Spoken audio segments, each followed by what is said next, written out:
স্কন্ধ পুরাণের পুরুষোত্তম ক্ষেত্র মাহাত্ম্য এই অংশে রথযাত্রার আরও বিস্তারিত বর্ণনা পাওয়া যায়। শতাব্দীর পর শতাব্দী ধরে এই রথযাত্রা শুধুমাত্র একটি ধর্মীয় উৎসব নয়, বরং ওড়িশার সংস্কৃতি এবং ঐতিহ্যের অন্যতম প্রধান পরিচয় হয়ে উঠেছে। বিশ্বাস করা হয় এই সময় জগন্নাথ দেব তার ভ্রাতা বলভদ্র এবং ভগিনী সুভদ্রাকে সঙ্গে নিয়ে নিজ মন্দির থেকে মাসির বাড়ি গুন্ডিচা মন্দিরে যাত্রা করেন। রথযাত্রার সূচনার আগে আজও একটি বিশেষ ঐতিহ্য পালন করা হয়, যার নাম ছেঁড়া পাহারা। বংশ পরম্পরায় যিনি পুরীর গজপতি মহারাজ হিসেবে স্বীকৃত, তিনি রথযাত্রার দিন তিনটে রথের সামনে উপস্থিত হয়ে প্রথমে পুষ্পাঞ্জলি অর্পণ করেন, এরপর সোনার হাতলযুক্ত ঝাড়ু এবং সুগন্ধি জল দিয়ে রথের চারপাশ পরিষ্কার করেন। এরপরই শুরু হয় মাহেন্দ্রক্ষণ। রথযাত্রা উৎসবের মূল দর্শনীয় দিকটিও হলো এই তিনটি রথ যাত্রার বেশ কিছু নিয়ম রয়েছে এবং রথের আকার রঙের ভিন্নতা দেখা যায়। প্রথম যাত্রা শুরু করে বলভদ্রের রথ। এই রথের নাম তালধ্বজ।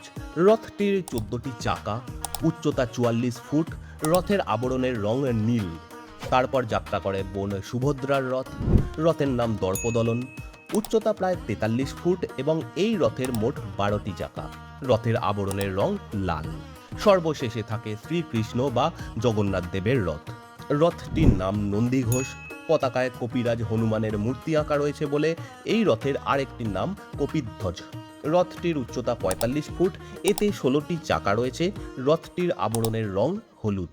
শাস্ত্রে রয়েছে রথত্ব বামনং দৃষ্টা পুনর্জন্ম ন বিদ্যতে, অর্থাৎ রথের ওপর অধিষ্ঠিত বামন জগন্নাথকে দর্শন করলে তার পুনর্জন্ম হয় না, তাই রথের দড়ি টানাকেও পুণ্যের কাজ হিসেবে গণ্য করা হয়।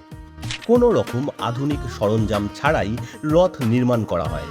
বর্তমান সময়ের এত উন্নত প্রযুক্তির বিন্দুমাত্র সহায়তা নেওয়া হয় না রথ নির্মাণে। রথ নির্মাণের নির্দিষ্ট দৈর্ঘ্য মাপগুলিও হাতে নেওয়া হয়, কোনো গজ ফিতের সাহায্য নয়। কোনো প্রকার পেরেক, নাট বল্টু, ধাতু কিছুরই ব্যবহার নেই এখানে।